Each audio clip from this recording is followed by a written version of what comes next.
نحمده ونستعينه ونستغفره ونؤمن به ونتوكل عليه ونعوذ بالله من شرور أنفسنا ومن سيئات أعمالنا يضل له ومن يضلله فلا هادي له ونشهد أن لا إله إلا الله وحده لا شريك له ونشهد أن سيدنا وسندنا وحبيبنا وشفيعنا ومولانا محمدا عبده ورسوله أما بعد أعوذ بالله من الشيطان الرجيم بسم الله الرحمن الرحيم قال الله سبحانه وتعالى إن الدين عند الله الإسلام وقال الله سبحانه وتعالى ومن يبتغي غير الإسلام دينا فلن يقبل منه صدق الله العظيم درود شریف پڑھیے.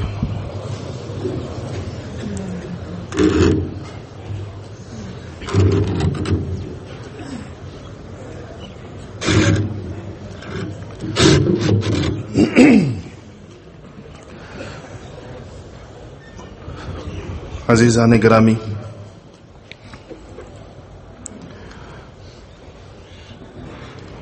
دو تین دن سے آپ حضرات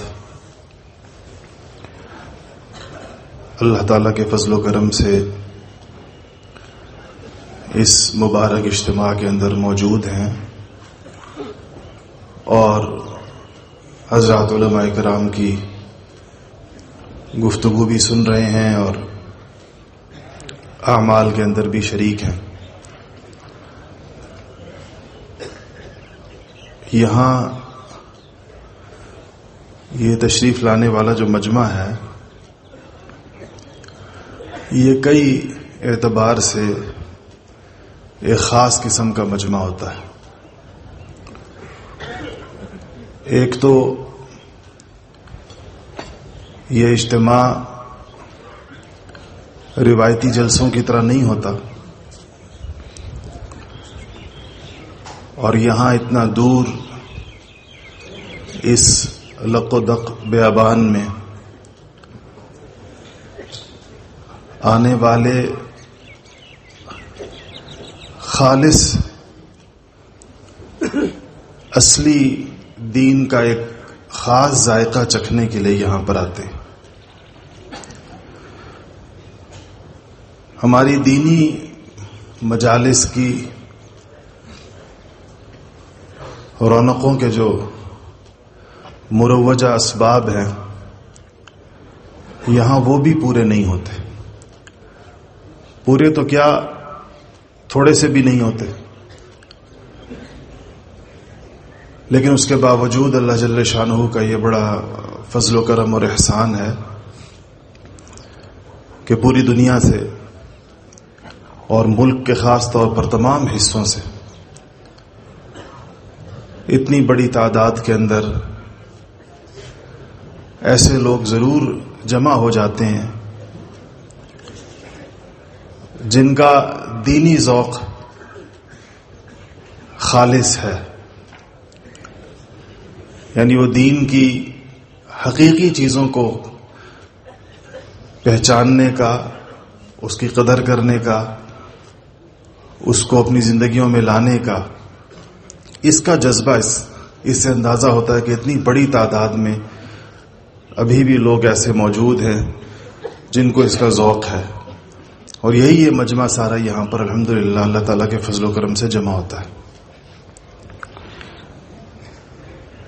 یہاں اگر آپ کو اس بات کا اندازہ ہو جاتا ہے دو تین دنوں میں جو نیا مجمع جو آتا ہے، بہت بڑی تعداد تو ایسے حضرات کی ہے، ایسے ساتھیوں کی ہے ہمارے جو ماشاءاللہ ہر سال تشریف لاتے ہیں اور سال میں کئی دفعہ آتے ہیں، رمضان المبارک میں آتے ہیں، اس کے علاوہ بھی آتے ہیں. لیکن جو نیا مجمع آتا ہے، جو پہلی دفعہ آیا ہوتا ہے اور اس کی بھی بہت بڑی تعداد ہوتی ہے، شاید ہو سکتا ہے کہ آدھا مجمع ایسا ہو کہ جو نیا ہو، کیونکہ ہر سال ہم مجمع کو دیکھتے ہیں تو یہ کئی گنا بڑھا ہوا محسوس ہوتا ہے پہلے سے. تو ظاہر ہے کہ جب اتنا بڑھ رہا ہے تو نئے لوگوں کی بہت بڑی تعداد اس میں آ رہی ہوتی ہے. تو نئے مجمع کو کم سے کم اس بات کا اندازہ ہو جاتا ہے یہاں 2-3 دن رہتے ہوئے کہ یہاں دین کی ایک محنت، ایک دعوت اور دین کا کام کرنے کا ایک طریقہ سکھایا جا رہا ہے اور اس کے بارے میں بتایا جا رہا ہے کہ امت مسلمہ آج زوال کے جس مقام پر جا کھڑی ہوئی ہے اس کے بڑے واضح اسباب ہیں. بہت کھلی آنکھوں کے ساتھ اس کو دیکھا جا سکتا ہے. جیسا کہ حضرت مولانا یوسف صاحب رحمۃ اللہ علیہ کے بارے میں آتا ہے کہ وہ زیادہ اخبارات اور خبروں کا ذوق نہیں تھا، لیکن ملکوں کے حالات کے بارے میں پیشن گوئیاں کیا کرتے تھے کہ فلاں جگہ جو حالات ایسے ہیں تو ایسا ہو جائے گا یا ایسا ہوتا ہوا نظر آ رہا ہے. تو لوگ حیران ہوتے تھے کہ آپ خبریں بھی نہیں سنتے زیادہ شوق سے، اخبارات بھی نہیں پڑھتے، تو یہ آپ کو ملکوں کے حالات کیسے پتہ چلتے ہیں؟ تو بڑی سادگی اور معصومیت سے کہتے تھے کہ تم لوگ قرآن نہیں پڑھتے؟ کہ قرآن حالات بتاتا ہے کہ جو جیسے 2 + 2 4 ہوتا ہے کہ جو قومیں اس طرح کریں گی تو اس طرح ہوگا ان کے ساتھ، جو قومیں اس طرح کریں گی ان کے ساتھ اس طرح ہوگا. تو اللہ جل شانہ کے اٹل اصول ہیں، اللہ جل شانہ کے اس دنیا کے اندر ضابطے اور قاعدے ہیں، دنیا اس کے مطابق اللہ پاک نے چلائی ہوئی ہے. تو یہاں مسلمانوں کی اس وقت پوری دنیا میں جو حالت ہے وہ کس وجہ سے اور اس کا حل کیا ہے، اس سے نکلنے کی صورت کیا ہے، مسلمان کیسے انفرادی اعتبار سے اللہ جل شانہ کو راضی کرنے والی زندگیاں اور اجتماعی اعتبار سے اللہ جل شانہ کو جو مطلوب معاشرت ہے مسلمانوں سے اس کی طرف آئیں گے، یہ بات یہاں ہو رہی ہوتی ہے. تزکیہ اور اصلاح کی بات بھی اسی عنوان کے تحت اور اجتماعی چیزوں میں جو لانے کی چیزیں ہیں وہ بھی اسی کے تحت. تو اس سے الحمدللہ آپ حضرات کو 2-3 دن میں خوب یہ اندازہ ہو جاتا ہے کہ یہ در حقیقت اس زندگی کی طرف مسلمانوں کو انفراداً اور اجتماعاً بلانے کی ایک محنت اور دعوت ہے جو اللہ جل شانہ کو مسلمانوں سے مطلوب ہے، جو اللہ جل شانہ مسلمانوں سے چاہتے ہیں، جس کے ساتھ ہی ان کی دنیا، ان کی آخرت، ان کی عزت، ان کی سربلندی اور ہر کامیابی اسی کے ساتھ ان کی وابستہ ہے. اس کام کی، اس دعوت کی، اس محنت کے ظاہر کچھ خد و خال ہوتے، اس کے کچھ اجزاء ہوتے ہیں جس کے اوپر وہ پوری دعوت کھڑی ہوتی ہے، جس کی وجہ سے لوگوں کو اس سے فائدہ پہنچ رہا ہوتا ہے، جس کی جانب بلایا بھی جا رہا ہوتا ہے، جو عمل کروایا جا رہا ہوتا ہے. اس بات کو چونکہ سمجھانے کے لیے لوگوں کو جمع کرنے کی ضرورت پیش آتی ہے، اس لیے یہ ہمارے مرکزی اجتماعات بھی اور پھر علاقائی اجتماعات بھی پورا سال الحمدللہ اس کا سلسلہ چلتا رہتا ہے. جہاں جہاں جتنے لوگ جمع ہو سکیں ان کو جمع کر کے یہی بات سمجھائی جاتی ہے اور یہی بات ان کو بتائی جاتی ہے. آج مسلمانوں کی زبوں حالی پر، ان کے زوال پر، ان کی ذلت پر، مظلومیت پر آنسو بہانے والے لوگ تو بہت زیادہ. کہیں پر بھی 2-4 لوگ بیٹھیں تو ظاہر ہے مسلمانوں کی اس موجودہ حالت پر ہر ایک کو پریشانی ہے، اور اس کا ایسا حل جو فلسفیانہ حل ہو، جو ایک تحریری حل ہو، اس قسم کی چیزیں پیش کرنے والے لوگوں کی بھی کمی نہیں ہے. کتابوں پر کتابیں لکھی گئی ہیں اس موضوعات کے اوپر، کتب خانے بھر دیے ہیں لوگوں نے، لیکن اس سے مسلمانوں کا مسئلہ حل نہیں ہوا. اور زوال کی کھائی کے اندر جاتی ہوئی گاڑی رکی نہیں، اس کا سفر. کتنے اس پر لوگوں نے خیالات پیش کیے، کتنے لوگوں نے اس پہ پروگرام پیش کیے کہ یہ صورت ہو، یہ صورت ہو، یہ صورت ہو، لیکن چونکہ اللہ جل شانہ نے عمل کے ساتھ معاملات کو جوڑا ہے، لیبلوکم ایکم احسن عملا، عمل کے ساتھ چونکہ چیزوں کو جوڑا گیا ہے، تو اگر کوئی فلسفہ، کوئی خیالات، کوئی دانشوری عمل کی دنیا سے دور ہوگی، عملی چیزیں اس کے اندر موجود نہیں ہوں گی، تو وہ سننے کی حد تک خوشنما باتیں ہوں گی، اچھے خیالات ہوں گے، اچھی چیزیں ہوں گی، لیکن اس سے مسلمانوں کو فائدہ نہیں ہوگا۔ مسلمانوں کو فائدہ اپنی درست ترتیب کے ساتھ حضرات انبیاء علیہ الصلوۃ والسلام نے جس طریقے کے ساتھ اپنی قوموں، ملکوں، جہاں جہاں ان کی بعثت ہوئی، جس طریقے کے ساتھ انہوں نے لوگوں کو جس چیز پر لائے اور جس ترتیب کے ساتھ لائے، جس اہمیت کے ساتھ اور جس ترجیح کے ساتھ لے کر آئے، جب تک اسی ترتیب سے قوموں کی تربیت نہیں کی جائے گی اور ان کو اللہ تعالیٰ کی طرف نہیں بلایا جائے گا اور ان کے دلوں کے اندر آخرت والی زندگی کی اہمیت اور عظمت نہیں پیدا کی جائے گی، اس وقت تک نہ مسلمانوں کے انفرادی معاملات درست ہو سکیں گے اور نہ ان کا اجتماعی نظم اور ان کی اجتماعی معاشرت کسی کامیابی کی طرف جا سکے گی، نہ ان کی انفرادی زندگیوں میں قوموں کے لیے کوئی دعوت اور پیغام ہوگا اور نہ ان کے اجتماعی نظم میں ہوگا۔ مسلمان معاشرے کو اس بات میں کوئی کلام نہیں ہے کہ پوری دنیا میں جہاں بھی مسلمان معاشرے ہیں وہ بگاڑ کی کچھ چیزوں کے اعتبار سے اس وقت دنیا کفر سے بھی زیادہ بدتر صورتحال کا شکار ہو چکے ہیں۔ مسلمانوں کو ایمان کی نعمت دستیاب ہے، اس نعمت سے بڑی کوئی چیز نہیں ہو سکتی، لیکن اس نعمت کے بعد آج آپ مسلمانوں کا موازنہ غیر مسلم معاشروں کے ساتھ کریں، ان صفات پر جو اللہ جل شانہ کو انتہائی درجے کے اندر مطلوب ہے۔ اللہ جل شانہ کو عدل مطلوب ہے، مسلمانوں سے کہا بھی گیا ہے کہ وہ عدل اور قسط کا نظام قائم کریں گے۔ آج آپ اسلامی معاشروں میں عدل کے پیمانوں کو دیکھ لیں، مسلمانوں کی عدالتوں کو دیکھ لیں اور دنیا کفر کی عدالتوں کو دیکھ لیں۔ کافر وحی نہیں مانتے، عدل کے اپنے ضابطے بنائے ہیں، اپنے قاعدے بنائے ہیں جو وحی الہی کے بالکل مخالف ہیں، مگر اس پر کھڑے کہ ہمارے عدل کا پیمانہ اس کے خلاف نہیں ہو سکتا، طاقتور سے طاقتور شخص نہیں کر سکتا۔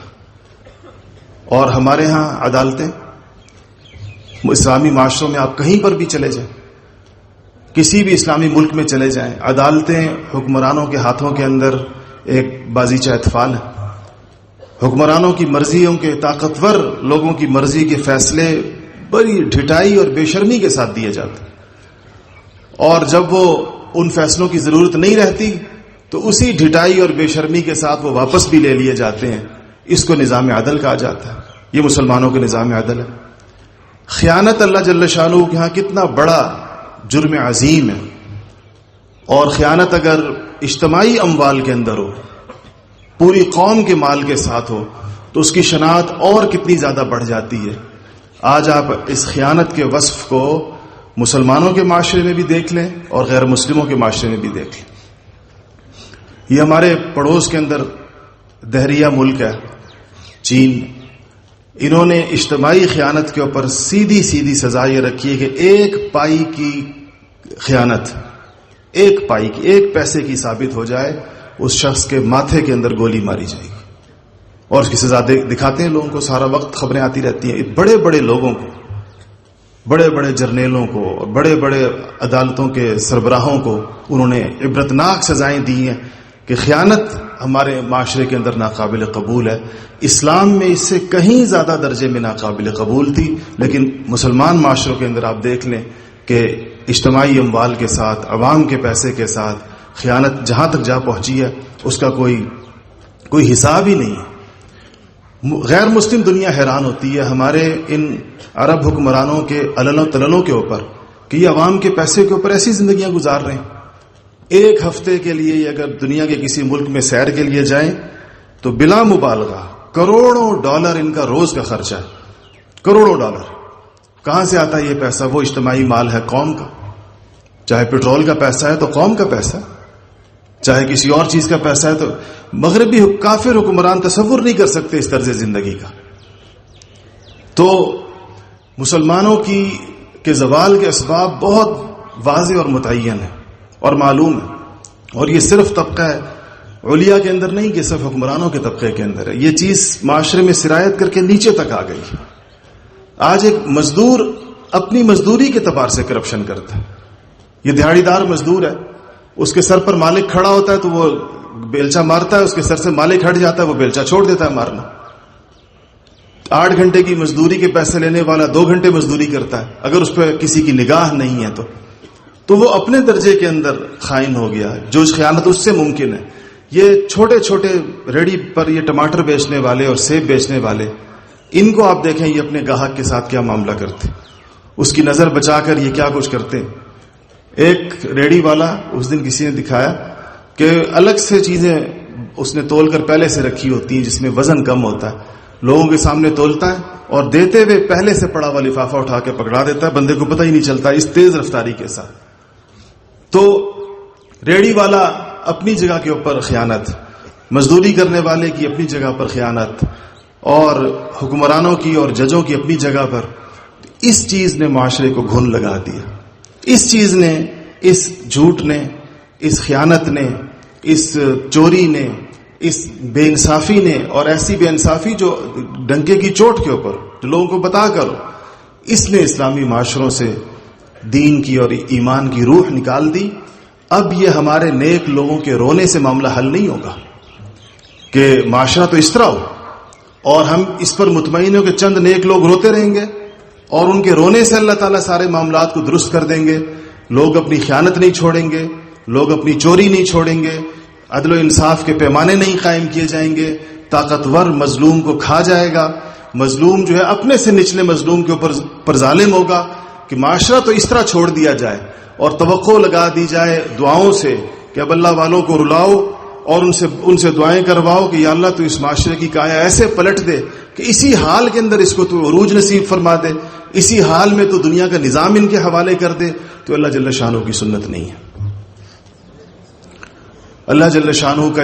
نے پچھلی قوموں کی اتنی تاریخ ہمارے سامنے قرآن پاک میں رکھی ہے. یہ اللہ جل شانہ اس میں اس قوم کے اوپر نبیوں کی طرح محنت کرنی پڑے گی. اگر صرف دعاؤں سے اور اللہ جل شانہ کے سامنے رونے دھونے سے، تو نبیوں سے زیادہ اونچے درجے کی دعائیں اور نبیوں کے ساتھ اللہ کا جو تعلق ہوتا ہے اور ان کی دعائیں جس درجے کی مستجاب ہوتی ہیں، کوئی اور اسے کیا تصور کر سکتا. پھر بھی ان کی صبح سے لے کے شام تک کی فکر اپنے معاشرے کی اس اصلاح کی ہوتی تھی جو اللہ جل شانہ کو اس سے مطلوب ہے. حضرات انبیاء علیہ الصلوۃ والسلام کو خوب روز روشن کی طرح یہ بات پتہ ہوتی تھی، کھلی بھی ہوتی تھی ان کے اللہ تعالیٰ کی یہ سنت ان کے اوپر کہ یہ لوگ کامیاب اسی صورت میں ہوں گے جب یہ اللہ جل شانہ کی بتائی ہوئی ترتیب کے اوپر آئیں گے. وہ اسی ترتیب پر لانے کی لوگوں کو محنت کیا کرتے تھے، اور اس میں کیسی شاندار کامیابیاں اللہ جل شانہ نے ان کو عطا فرمائیں. اس سے بڑی کامیابی کیا ہو سکتی ہے کہ انبیاء علیہ الصلوۃ والسلام معاشرے کے سب سے جاہلیت زدہ طبقے کے اوپر یا جاہلیت والے معاشرے پر کام شروع کریں. ایسے معاشرے میں پر کام شروع کریں جس میں دور دور تک کوئی وحی کے انوارات باقی نہ ہوں، اور چند سال کی محنت کے نتیجے میں اللہ جل شانہ ایسے افراد پیدا فرما دیں کہ جن کی کامیابی کی سندیں خود اللہ جل شانہ عطا فرما دیں.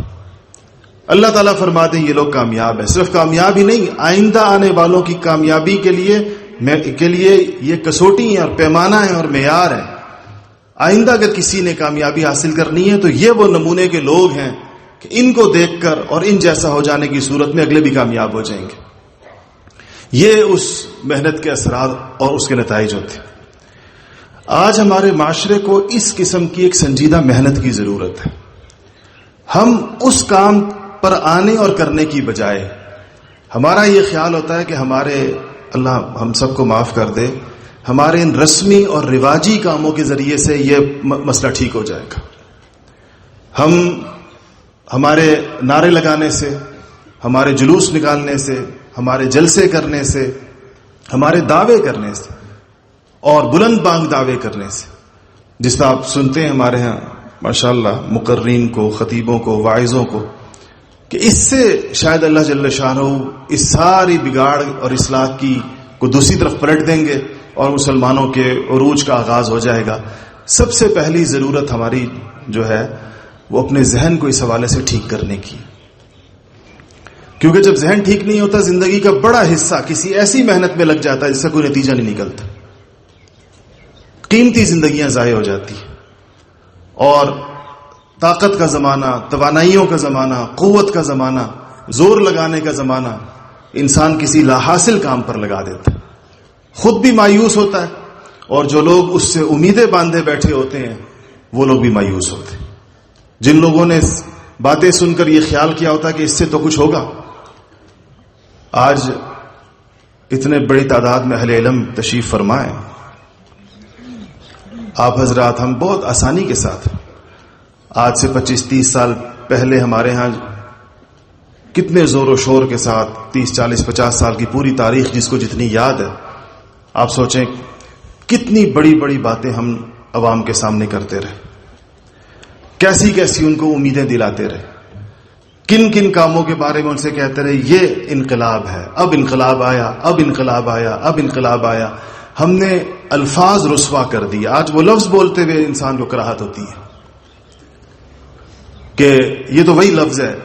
جو ہم نے دہائیوں تک لوگوں کو سنایا ہے، یہ تو وہی لفظ ہے جو ہم نے دہائیوں تک لوگوں کو بتایا کہ اب یہ ہونے والا ہے، اب یہ ہونے والا ہے، اب یہ ہونے والا ہے. کیا نتیجہ آخر میں ہمارے ہاتھ کیا ہے، امت مسلمہ کے ہاتھ میں کیا ہے؟ تو اس وقت بھی ترتیب درست نہیں تھی ہماری، اور جب ترتیب درست نہیں تھی نتیجہ آج دکھائیں کیا چیز ہمارے ہاتھ میں رہی، سوائے وہ کام جو اخلاص اور خاموشی کے ساتھ ہم نے بیٹھ کر کیے اس بر صغیر کے اندر، اسی کے ثمرات اور اثرات آج ہمارے سامنے. انگریز کا سورج بالکل اپنے عروج پر تھا، ہمارے بزرگوں نے خاموشی کے ساتھ دینی درسگاہوں کی بنیاد ڈالی بغیر کسی دعوے کے. کوئی نہیں ثابت کر سکتا کہ دارالعلوم دیوبند کے آغاز کے وقت کے اندر کوئی زوردار تقریریں ہوئی ہوں جس میں کہا گیا ہو کہ اس کے ذریعے سے یہ ہو جائے گا اور یہ ہو جائے گا اور یہ ہو جائے گا. بس ایک سادی سی درسگاہ کے اندر ایک اللہ والا پڑھانے کے لیے اور ایک اللہ والا پڑھنے کے لیے بیٹھ گیا، وہ نظام اللہ جل شانہ نے قبول فرما لیا. اس کی صورت ہمارے سامنے. حضرت الیاس صاحب رحمۃ اللہ علیہ نے خاموشی کے ساتھ بغیر کسی لمبے چوڑے دعوے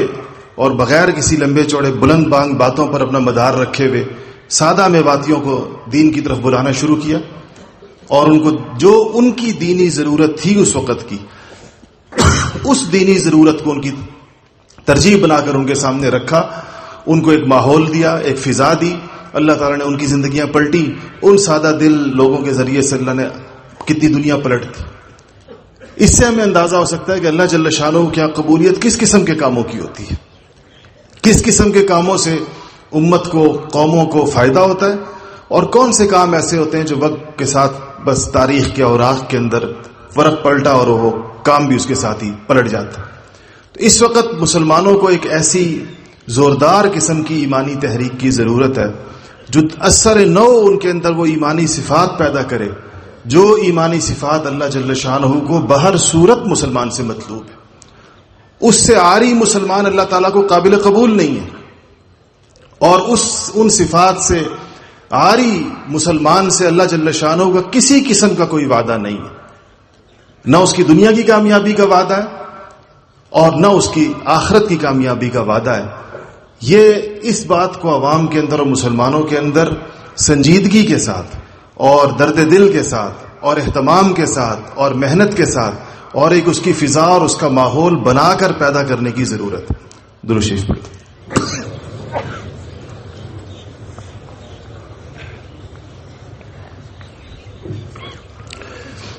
یہ کام جتنے اہتمام کے ساتھ مسلمانوں کے اندر کیا جائے گا اس کے نتائج اور اس کے ثمرات انشاءاللہ لوگ خود دیکھیں گے. ہمیں اس حقیقت کو تسلیم کرنا چاہیے اور مان لینا چاہیے ہم سب کا اس کے اندر فائدہ ہے، اور ہم سب کو اس پہ غور کرنا چاہیے کہ آج دین کے نام سے جو چیز ہمارے پاس ہے ہر ایک کے پاس، ہر ایک کے دین کی اپنی نوعیت ہے. علماء کا اپنا ایک دین ہے، زیادہ چیزیں ہیں اس کے اندر، اور صوفیاء کا اپنا دین ہے. دین ایک ہی ہے، مطلب اس کے اجزاء، کس کے پاس زیادہ اوقات اس کے لیے وقف ہیں، کسی کی زیادہ محنت اس کے لیے وقف ہے. تو ضرورت جس چیز کی، اس طرح کوئی تبلیغ سے وابستہ ہے، کوئی جو ہے وہ ویسے ایک نیک مسلمان ہے، کچھ لوگ ذرا مسلمانی میں کمزور ہیں. تو مختلف درجات ہیں اہل ایمان کے، مختلف ذمہ داریاں ہیں. تو اولین چیز جس کو دیکھنے کی ضرورت وہ یہ کہ جو ہمارے پاس جو دین ہے یہ حقیقت دین ہے یا یہ صورت دین ہے. بعض اوقات انسان صورت پر مطمئن ہوتا ہے. ظاہری صورت بھی کوئی بہت زیادہ مشکل کام نہیں ہے، اللہ تعالیٰ کی توفیق ہے، جلدی انسان کو مل جاتی ہے. ظاہری حلیہ انسان کا دین کے مطابق ہو جاتا ہے. بظاہر بعض اوقات انسان کی بھاگ دوڑ بھی دینی کاموں کی ہوتی ہے، خود اس کا دل اس کو یہ مطمئن کر رہا ہوتا ہے کہ میں سارا دن دینی کی بات کرتا ہوں. درود شریف پڑھیے.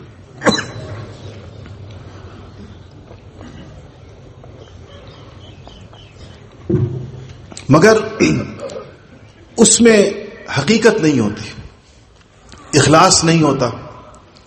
بعض اوقات انسان دین کا کام بھی چاہتا ہے، نام و نمود بھی چاہتا ہے، اپنا نام بھی چاہتا ہے، اور یہ بھی چاہتا ہے کہ اس کو شہرت بھی انسان کے نفس کی خواہش ہے. یہ چیزیں انسان کے دین کے ساتھ خلط ملط ہو جاتی ہیں بسا اوقات، اور عجیب پیچیدہ سی شکل اختیار کر لیتی ہیں. دنیا داروں کو تو بہت آسانی ہوتی ہے اپنی دنیا اور اپنے دین کو الگ کرنے کی. دینداروں کا مسئلہ یہ ہے کہ ان کی دنیا بھی دین کی شکل میں ہوتی ہے، اس کو الگ کرنا ان کے لیے سب سے بڑا مسئلہ ہوتا ہے. دنیا دار آدمی تو بڑی آسانی کے ساتھ کہتا ہے یہ میری تجارت ہے، وہ اس کو دنیا سمجھتا ہے، اور یہ میرا دین ہے، اپنی نمازوں کو دین سمجھتا ہے، اپنے اعمال کو دین سمجھتا ہے. تو اس کے سامنے چیزیں الگ الگ آسانی کے ساتھ ہو جاتی ہیں. لیکن جو لوگ دیندار سمجھے جاتے ہیں ان کا جو دین، ان کی جو دنیا ہے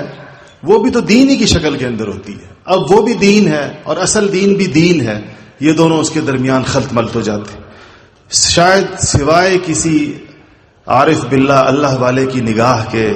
انسان کے پاس کوئی صورت نہیں ہوتی کہ جو اس کو الگ الگ کر کے بتا دے کہ یہ تمہاری دنیا ہے جس کو تم دین سمجھ رہے ہو، اور یہ تمہارا دین ہے. یہ ضرورت دیندار لوگ کتنی سمجھتے ہیں کہ اپنے دینی کاموں کو اس نگاہ سے دیکھا جائے، اور اپنی نگاہ سے نہیں، کسی نگاہ والے کی نگاہ اس پہ ڈلوائی جائے، جس کی نگاہ ہو کہ وہ بتائے کہ یہ دین ہے یا نہیں ہے.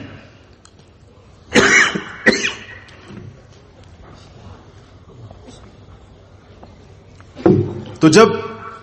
دین والوں کے پاس بھی دین خالص نہ رہے اور دنیا داروں کے پاس دین نہ رہے تو پھر اس معاشرہ، اسلامی معاشرے اسی طرح ہوں گے جس طرح اس وقت آپ کو نظر آ رہے ہیں. تو اس کے لیے کوئی مایوسی کی بات نہیں ہے کہ انسان کہے کہ کوئی صورت ہی نہیں ہے. آج بھی اللہ جل شانہ نے اتنی غیر معمولی صورتیں اور احوال رکھے ہیں، امت میں اللہ تعالیٰ نے استعداد رکھی ہے، صلاحیت رکھی ہے. ضرورت اس بات کی ہے کہ اس کو درست ترجیح والے کاموں کی طرف لگایا جائے. جو ان کی اولین ضرورت ہے وہی اولین ضرورت بنا کر ان کے سامنے رکھی جائے. اور اولین ضرورت جو بات یہاں پر آپ بار بار سنتے رہے، بار بار آپ کے سامنے آتی رہی کہ ہر انسان کی اولین ضرورت اس کا تزکیہ ہے. تزکیہ اس کا ہوگا تو یہ اس کا پہلا قدم ہے کامیابی کی جانب، یہ اس کا پہلا قدم ہے آخرت کی کامیابی کی طرف، یہ اس کا پہلا قدم ہے قبر کی کامیابی کی طرف، یہی اس کا پہلا قدم ہے دنیا کی کامیابی کی طرف. اسی تزکیہ شدہ انسان کی زندگی کے اندر پیغام ہے، اسی کی زندگی کے اندر دعوت ہے، اسی کو دیکھ کر قوموں کے لیے، لوگوں کے لیے، غیر مسلموں کے لیے، مسلمانوں کے لیے ایک سبق ہے. قیمتی ترین انسان ہے اس کائنات کا. جس انسان کا تزکیہ ہو گیا حقیقی معنوں کے اندر یہ اس کائنات کی ایک قیمتی متاع ہے. انبیاء علیہ الصلوۃ والسلام نے یہی لوگ تو چھوڑے تھے، ان میں اور کیا دنیاوی اعتبار سے اس وقت کیا خصوصیت تھی کہ وہ کوئی بہت بڑے ہنرمند تھے کچھ چیزوں کے، کوئی بہت بڑی بڑی اہرام مصر جیسی عمارتیں بنانے کی ان میں صلاحیت تھی. یا ان کے اندر معلق باغات بنانے کی صلاحیت تھی، یہ صفات تو صحابہ کی کسی نے نہیں سنی کہ صحابہ کرام میں یہ ہنر تھے جو اس وقت کے زمانے میں کسی کے اندر بھی نہیں تھے۔ حضرات صحابہ کی یہی صفات سنی ہے اور یہی صفات قرآن و سنت کے اندر موجود ہیں کہ وہ ایسے تزکیہ شدہ لوگ تھے کہ اس وقت وہ روئے زمین کے اوپر اللہ تعالیٰ کی محبوب ترین جماعت تھی، روئے زمین کے اوپر اللہ تعالیٰ کو سب سے زیادہ پسندیدہ لوگ تھے۔ جس مقصد کے لیے اللہ جل شانہ نے انسان کو پیدا فرمایا ہے، اس مقصد کے اوپر کھڑے ہوئے سب سے اعلیٰ ترین درجے کے لوگ وہ تھے، یہی ان کی خصوصیت تھی اور یہی نبی کریم صلی اللہ علیہ وسلم کی ان کے اوپر 23 سالہ محنت تھی۔ اب وہ تعداد میں کم، کتنے کتنے دیکھتے چلے جائیں آپ، مدینہ منورہ میں اگر آپ مکہ مکرمہ میں تو بالکل تھوڑے سے۔ غزوہ بدر پہلا مارکہ 313 ہے، احد کے مارکے کے اندر تعداد 1000 ہو گئی ہے، خندق کے موقع پر کوئی 3000 کے لگ بھگ ہیں، اور جب آپ عمرۃ القضاء کے لیے تشریف لا رہے ہیں تو کوئی 2000 کے لگ بھگ ہیں۔ فتح مکہ کے موقع پر آخری ایک کامیابی کا اونچا ترین دن ہے تو یہ تعداد 10,000 ہے، اور حجۃ الوداع کے موقع پر پھر 1.25 لاکھ ہے۔ یہ آپ کی زندگی کا آخری بڑا مجمع ہے حجۃ الوداع کا، جس کے 2-3 مہینے کے بعد دنیا سے آپ تشریف لے گئے، اور کل یہ سارا زمانہ صرف 23 سال کا زمانہ ہے۔ اس قلیل ترین مدت میں اس چھوٹی سی تعداد کو دیکھ کر انسان حیران ہوتا ہے کہ اللہ تعالیٰ کی کیسی عجیب اللہ تعالیٰ کی کے کام ہیں اور اللہ کی قدرتیں ہیں کہ اسی جماعت کے ذریعے سے شرق و غرب اور قیامت تک اللہ جل شانہ کے دین نے زندہ رہنا تھا۔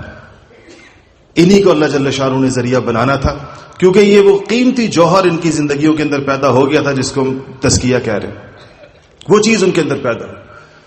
اب مسلمانوں میں اس کی ضرورت ہر دور میں اسی اہمیت کے ساتھ موجود ہے،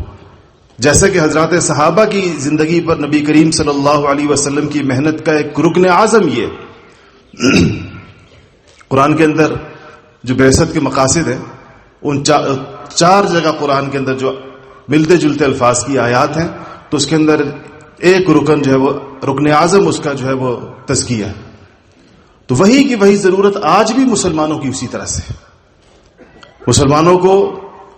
جہاں پر بھی وہ رہنے والے ہوں، جس شعبے سے بھی وہ وابستہ ہوں، علماء ہوں، قراء ہوں، حفاظ ہوں، عام مسلمان ہوں، تزکیہ ان کی اولین ضرورت ہے۔ تزکیے کے لیے 2-3 چیزیں چاہیے ہوتی ہیں۔ اس کی اہمیت کا تو امت اسلامیہ کے اندر کوئی طبقہ بھی انکاری نہیں ہے، میں نے کم سے کم نہیں سنا کہ مسلمانوں کا کوئی فرقہ ایسا ہے جو تزکیے کی اہمیت نہیں مانتا، جو کہتا ہے ہم تزکیہ نہیں مانتے۔ ہم نے نہیں سنا آج تک، جس کو سنا ہے مانتا ہے، تسلیم کرتا ہے، کیونکہ اس پر نصوص اتنی واضح شاہد ہے۔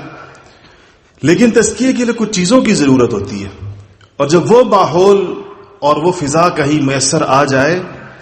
تو پھر مسلمانوں کی ذمہ داری ہے کہ اس کی قدر کرے اور اس سے فائدہ اٹھائیں۔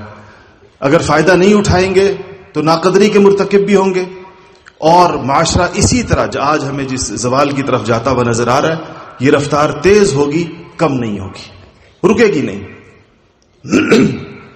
اس کو ایک فضا کی ضرورت ہوتی ہے، ایک ماحول کی ضرورت۔ جیسے آپ یہاں تشریف لائیں، یہ ایک ماحول ہے، ایک فضا ہے، اس میں جس نے بھی وقت گزارا انشاءاللہ اللہ جل شانہ کی رحمتوں سے بہت امید ہے کہ وہ خیروں سے اور برکتوں سے اور سعادتوں سے اپنی جھولی بھر کر واپس جا رہا ہے۔ تو یہ فضا ہے، اس ماحول کے اندر ہر انسان کو دوسرے کی وجہ سے تقویت ملتی ہے، یہ نیکی کو تقویت دینے والی فضا اور برائی کے جذبات کو دبا دینے والی فضا۔ وہ انسان تو اپنے ساتھ، ہم اپنا نفس اور اپنا شیطان گھر تو نہیں چھوڑ کر آئے، ہم ساتھ لے کر آئے ہیں یہاں پر، لیکن یہ ماحول نے اس کو دبایا ہوا ہے، ماحول نے اس کے اوپر اپنا پاؤں رکھا ہوا ہے۔ ورنہ ایسا نہیں ہے کہ ہم جب گھر سے چلے تو ہمارے نفس کو پتہ چلا اور شیطان کو پتہ چلا کربوغا جا رہے ہیں تو دونوں وہی رہ گئے کہ بھئی تم ہو کر آ جاؤ پھر ملاقات کرتے۔ ایسا تو نہیں، ہم اپنے ساتھ لے کر آئے ہیں، لیکن فضا ماحول ایک ایسا ہے جس کے اندر چونکہ نیکی کو تقویت ہے، اعمال کی روحانی فضا ہے اور نیک لوگ اس کے اندر موجود ہیں، تو وہ دونوں آپ نے محسوس کیا، جن حضرات نے یہاں 3-4 دن گزارے، ہم نے محسوس کیا کہ جیسے نفس اور شیطان دونوں کے اوپر کوئی بھاری چٹان رکھی ہوئی ہو. وہ بھاری چٹان ماحول کی چٹان تھی. اس کی ضرورت ہے انسان کو. ان دو طاقتور دشمنوں کے اس طرح عروج کے ساتھ انسان مقابلہ نہیں کر پاتا جب تک کسی ایسی فضا میں نہ جائے جہاں پر وہ ان کو دبا دے کسی وقت, کچھ وقت کے لیے ان پر کوئی بوجھ لا کے رکھ دیا جائے. پھر تزکیے کو ایک مربی چاہیے ہوتا ہے. انسان زندہ انسانوں کی شکل کے اندر لوگ چاہیے ہوتے ہیں, زندہ لوگ چاہیے ہوتے ہیں جن سے انسان فائدہ اٹھائے, جیسے کہ حضرات صحابہ نے نبی کریم صلی اللہ علیہ وسلم سے فائدہ اٹھایا. تو اللہ جل شانہ کا ایک احسان یہاں پر ہمارے اوپر ہے کہ اللہ تعالیٰ نے یہاں پر ایک نہیں کئی ایسے نیک لوگ اس فضا اور ماحول کے اندر ہر وقت ہماری تربیت کے لیے گویا کہ موجود. یہاں جو لوگ وقت گزارتے ہیں وہ دیکھتے ہیں کتنے سارے لوگ ان کی تربیت کے عمل کے اندر حصہ لے رہے ہوتے ہیں, اور وہ سارے الحمدللہ خود اس تربیت سے گزرے ہوئے لوگ ہوتے ہیں. تو دوسری چیز اس کے لیے اس کی انسان کو ضرورت پیش آتی ہے. تیسری چیز ایک پورا نظام اس کو اس ماحول کے ساتھ ایک صبح سے لے کے شام تک اور شام سے لے کے صبح تک ایک ایسا نظام الاوقات انسان کو چاہیے ہوتا ہے کہ تسلسل کے ساتھ انسان اس کو دہراتا رہے یہاں تک کہ وہ اس کی عادت ثانیہ بن جائے. یہ جو لوگ آج آپ کو راتوں کو اٹھتے ہوئے نظر آتے ہیں, کتنے لوگ ان میں سے ایسے ہوں گے جو آج یہ تہجدوں پر اذان فجر سے 2 گھنٹے پہلے اٹھنے والے کہ ان کی زندگی میں ایک ایسا دور گزرا ہوگا کہ جب یہ فجر کی نماز کے لیے بھی نہیں اٹھ سکتے تھے. میں ذاتی طور پر اس مجمع میں بیٹھے ہوئے ایسے سینکڑوں نوجوانوں کو جانتا ہوں کہ جن کی زندگی کے اندر ایک وقت ایسا تھا کہ وہ فجر کی نماز کے لیے نہیں اٹھتے تھے. آج یہ لوگ اذانوں سے 1.5-2 گھنٹے پہلے اٹھتے ہیں. تو یہ جو انسان کی عادت تبدیل ہوتی ہے یہ اس نظام الاوقات کے اندر کچھ وقت گزارنے کی وجہ سے ہوتی ہے. مسلسل انسان اس میں وقت گزارتا ہے اور وقت گزارتے وہ اس کی عادت بن جاتی ہے. جو چیز اس کے لیے انتہائی دشوار اور مشکل تھی وہی چیز اس کے لیے اللہ جل شانہ آسان فرما دیتے. یہ وہ چیزیں تھی جو یہاں وہ چیزیں ہیں جو اللہ جل شانہ کے فضل و کرم سے اس فضا اور ماحول کے اندر اللہ تعالیٰ نے پیدا فرمائی ہیں. اور ہم یہ چاہتے ہیں کہ آپ میں سے ہر شخص یہ جتنا بڑا مجمع یہاں اس وقت تشریف فرمائے اور پھر آپ کے جتنے متعلقین جن کو آپ پیچھے چھوڑ کر آئے ہیں آپ کہ سب لوگ اس ماحول سے استفادہ کریں, سب لوگ اس ماحول سے فائدہ اٹھائیں کہ یہ بہت بڑی نعمت ہے ان کے لیے اور بہت بڑا ایک سبب ہے ہماری اصلاح کے لیے اور ہماری کامیابی کے لیے, دنیا کی کامیابی کے لیے بھی اور آخرت کی کامیابی کے لیے. اور یہ کام صرف اجتماع کی شرکت سے حاصل نہیں ہوتا. اجتماع تو ایک بات سننے سنانے کا اور ایک تھوڑے سے وقت ایک نیکی کے ماحول کے اندر وقت گزارنے کا ایک موقع ہوتا ہے, لیکن حقیقی معنوں کے اندر اجتماع کی شرکت یہ ہے اور اس اجتماع سے پورا فائدہ یہ ہے کہ ہم اپنی دینی ضرورت کو سمجھ کر یہاں سے واپس جائیں. ہمیں سمجھ میں آ جائے کہ یہ چیز میری اب اولین ضرورت ہے, یہ میری اولین ترجیح ہے, اور صرف میری نہیں کائنات کے ہر انسان کی یہی ضرورت ہے, ہر مسلمان کی یہ ضرورت ہے, ہر کافر کی یہ ضرورت ہے کہ وہ مسلمان ہو جائے اور مسلمان ہونے کے بعد ان کاموں سے وہ گزرے, ان رستوں سے وہ گزرے تاکہ وہ دنیا اور آخرت کے اندر کامیاب ہو سکے. یہ چیز اگر ہم یہاں سے سمجھ کر واپس چلے جائیں, جتنے ہر طبقہ زندگی کے لوگ تشریف فرمائیں, حضرات علماء ہیں, عام لوگ ہیں اور یونیورسٹیوں کے لوگ ہیں, کاروبار کے لوگ ہیں, ہر شعبے کے لوگ ہیں, اگر ہم یہ بات یہاں سے خود اپنے لیے اور دوسروں کے لیے سمجھ کر جائیں گے تو انشاءاللہ اللہ تعالی ہمیں پھر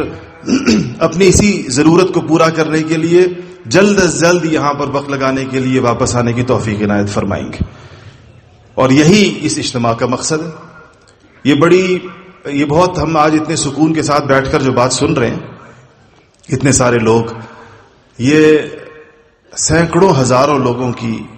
کئی ماہ کی سخت ترین محنتوں کے بعد یہ موقع بن جاتا ہے. یہاں پتہ نہیں کس وقت سے 1.5-2-3 مہینے سے اجتماع کی تیاریاں شروع ہوتی, اور یہ اتنا بڑا نظم جو آپ کو نظر آ رہا ہے تحت نگاہ پھیلا ہوا, یہ اتنا آسان کام نہیں ہے. جنہوں نے اس کو دیکھا ہے, جو دیکھتے ہیں, جو اول دن سے جانتے ہیں کہ اس میں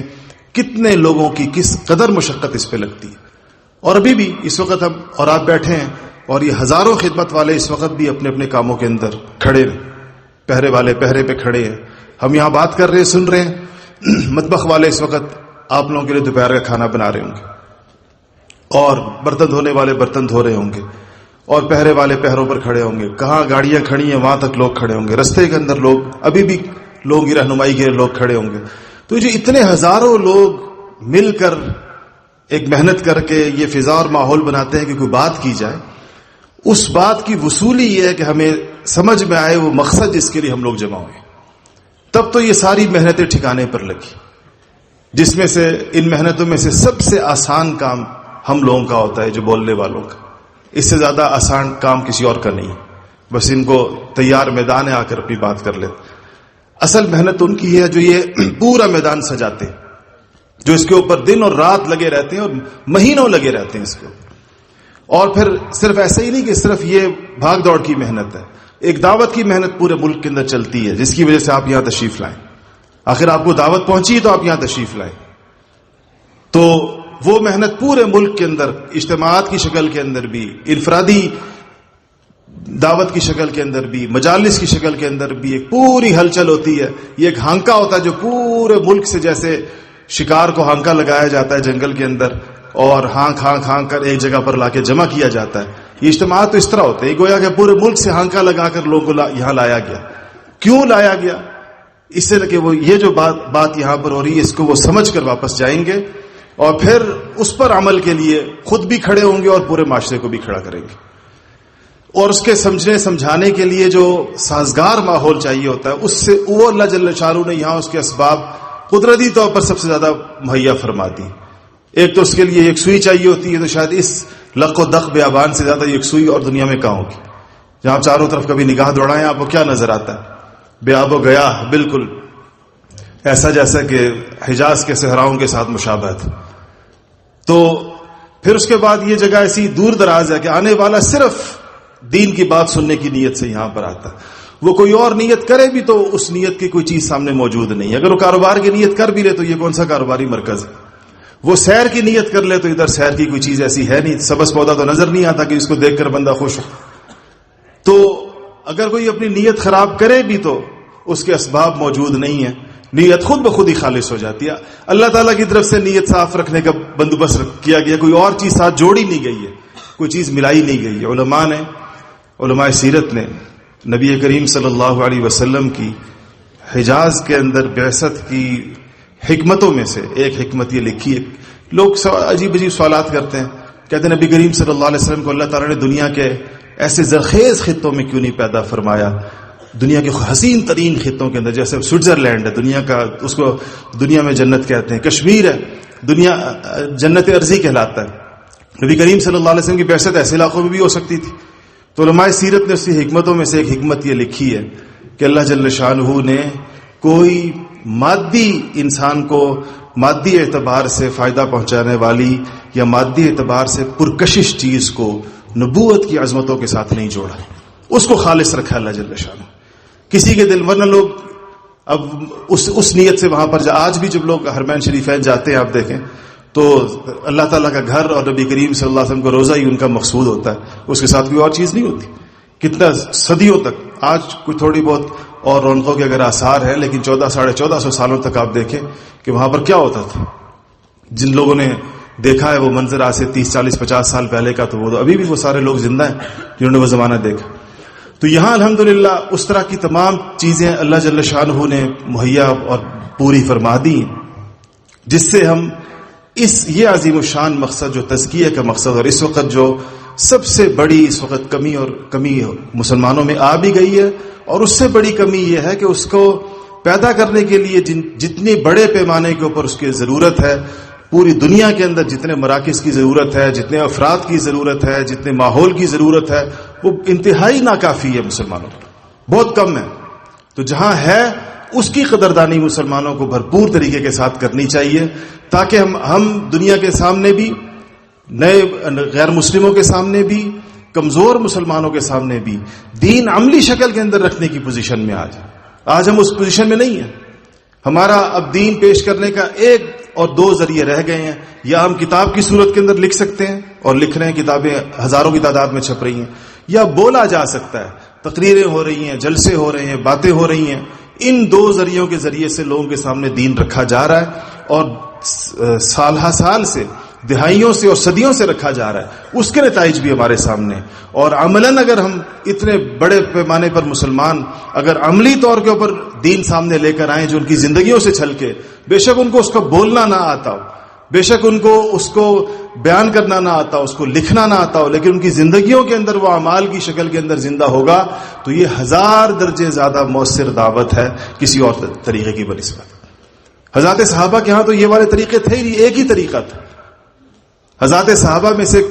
کتنے صحابہ ہوں گے جنہوں نے تہجد کے فضائل پر کتابیں لکھی ہوں گی؟ کتنے صحابہ ایسے ہوں گے جنہوں نے تہجد کے فضائل کے اوپر بیانات کیے ہوں گے بہت. لیکن 100% لوگ تہجد گزار تھے، پوری دنیا اپنے زمانے کی تہجد گزار کر دی انہوں نے. 100% لوگ ذاکر تھے، پوری دنیا جہاں سے گزرتے چلے گئے ذاکرین ہی ذاکرین پیدا کرتے چلے گئے. خود سارے کے سارے اللہ کے رستے کے مجاہد تھے، جس دنیا کے ملک کی طرف چلے گئے 100% اسلامی آبادی کو، یعنی باقاعدہ فوج کا رواج تو ایسا تھا بھی نہیں، 100% مسلمان اللہ تعالیٰ کے رستے کے مجاہد ہوا کرتے تھے. عمل کے ذریعے اٹھائی گئی دعوتیں اتنی مؤثر اور دیر پا ہوتی ہیں اور اتنی طاقتور ہوتی ہیں، اور قول اور تحریر کے ذریعے حفاظت دین ضرور ہوتی ہے. دین کی حفاظت کا ایک ذریعہ ہے، اشاعت کا بھی ذریعہ ہے اور محفوظ رکھنے کا بھی ذریعہ ہے. لیکن اس کے ذریعے صرف اگر اس پر اتفاق کر لیا جائے تو اس سے مسلمانوں کے معاشروں کے اندر کوئی انقلابی ایمانی تحریک نہیں پیدا ہوتی. انقلابی ایمانی تحریک مسلمانوں کے معاشروں میں عمل کے ذریعے سے پیدا ہوتی ہے، عمل والے لوگ کھڑے کرنے سے پیدا ہوتی ہے. یہی اس مرکز کا، اس دعوت کا، تحریک ایمان و تقویٰ کی کا اصل اور مرکزی پیغام. اسی پر یہاں تمام حضرات آپ کے سامنے اس کے مختلف پہلوؤں کے اوپر اس پر گفتگو ہوتی رہی، آپ کے سامنے رکھی جاتی رہی، اور اسی بات کا مطالبہ آپ کے سامنے آتا رہا، کیا جاتا رہا آپ کے سامنے کہ آپ اولین فرصت کے اندر خود بھی آ کر یہاں پر ایک چلہ لگائیں کم سے کم سب سے پہلے. اور آپ جو واپس جا رہے ہیں اپنے علاقوں کے اندر، وہاں پر الحمدللہ جگہ جگہ مراکز ہیں اور مجالس منعقد ہوتی ہیں، ذکر کی مجالس ہوتی ہیں اور علاقائی اجتماعات ہوتے ہیں. خود وہاں جا کر اپنے مقام کے اوپر بھی ان کاموں کے اوپر بہترین طریقے کے ساتھ جڑیں اور لوگوں کو تیار کریں، لوگوں کے اندر کو دعوت دیں اس بات پر. اپنے ساتھ لوگوں کو، جس طرح آپ ابھی اجتماع پر اپنے ساتھ 10 15 20 25 لوگ لے کر تشریف لائیں، ایسے ہی وقت لگانے کے لیے، چلہ لگانے کے لیے اپنے ساتھ لوگوں کو لے کر آئیں. تو اس کی انشاءاللہ سب حضرات اس کی نیت کرتے ہیں انشاءاللہ کہ یہ یہاں جو 4 دن آپ تشریف فرما رہے، آپ نے بات سنی تو یہ بات آپ کو اچھے طریقے کے ساتھ سمجھ آ گئی کہ کس مقصد کے لیے ہم سب لوگوں کو یہاں پر جمع کیا گیا تھا، اور کیا بات الحمدللہ ہمیں بتائی گئی اور ہمیں سمجھائی گئی اور ہمیں سکھائی گئی. یہ بات الحمدللہ سب کو خوب اچھے طریقے سے ذہن نشین ہو گئی. اور ایک چلے کی نیت تو سب نے کر لی انشاءاللہ آپ سارے لوگوں نے، اور واپس جا کر لوگوں کو بھی اس کے لیے تیار کرنے کی کہ وہ ان کو آپ تیار کر کر کے بھیجیں کہ اس مرکز کی اس روحانیت سے، اس نورانیت سے، یہاں پر جو چلتے ہوئے اس تربیتی نظم سے فائدہ اٹھائیں اور اسی قدر کریں. اور فائدہ اور قدر اٹھانا یہ کہ اس کام کو سیکھیں. اس کام کو سیکھنا اس کی اصل قدردانی ہے. اس کام کو سیکھ کر پھر پورے معاشرے میں، دنیا میں جہاں جہاں سے آپ لوگ آئے ہیں وہاں جا کر اسی ترتیب کے مطابق اس کو کرنا، یہی طریقہ ہے. یہ اگر ہم لوگ ایک مضبوط طریقے کے ساتھ یہ پورا مجمع آج اس بات کو لے کر جائے اور اسے مصروف ہو جائے اور اس کے اوپر لوگوں کو لے کر آئے، اللہ جل شانہ کی ذات سے امید ہے کہ اللہ تعالیٰ ہمیں وہ ساری چیزیں دکھائیں گے جن کا اللہ جل شانہ کا وعدہ ہے، بشرطے کہ ہم وہ شرائط پوری کر لیں. اللہ جل شانہ ہمیں اس کو پورا کرنے کی توفیق عطا فرمائے. وآخر دعوانا الحمدللہ رب العالمین.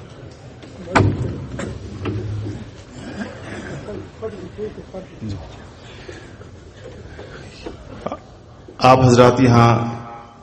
تشریف لائے، ہمارے مہمان تھے اور ہمارے مہمان ہیں، لیکن یہاں آپ کو پتہ ہے جس میں نے عرض کیا کہ صحرا ہے، بہت سارے باوجود کئی مہینے خدمت والوں کی کوشش کرنے کے پھر بھی جو آپ کے اکرام کا حق ہے وہ نہیں ادا ہو سکا. حضرت کے اوپر اس بات کا بہت زیادہ بوجھ ہوتا ہے کہ لوگ مٹی کے اندر اور دور دراز پنڈالوں میں، اس کھیتوں کے اندر ابھی فصل کاٹی ہے اور اس کے بعد یہ لگا دیے لوگ اس میں پڑے ہوئے، اور بڑے معزز لوگ، اہل علم، علماء، حفاظ، ہر طرح کے اپنے گھروں میں راحتوں اور آسانیوں میں رہنے والے. تو اس پہ جو آپ کے اکرام نہیں ہو سکا اس پر ہم سب لوگ یہاں جتنے میزبان ہیں آپ سے معافی مانگتے ہیں. آپ کی اس بے اکرامی کے اوپر جو نادانستہ جو ہو گئی ہو، اس کے اوپر آپ سب کو یہاں حضرت کی طرف سے بھی فرمائے، میری طرف سے بھی کہیں سارے مجمع کو کہ اللہ جل شانہ جو ہمیں معاف فرمائے اور آپ لوگ بھی معاف کریں.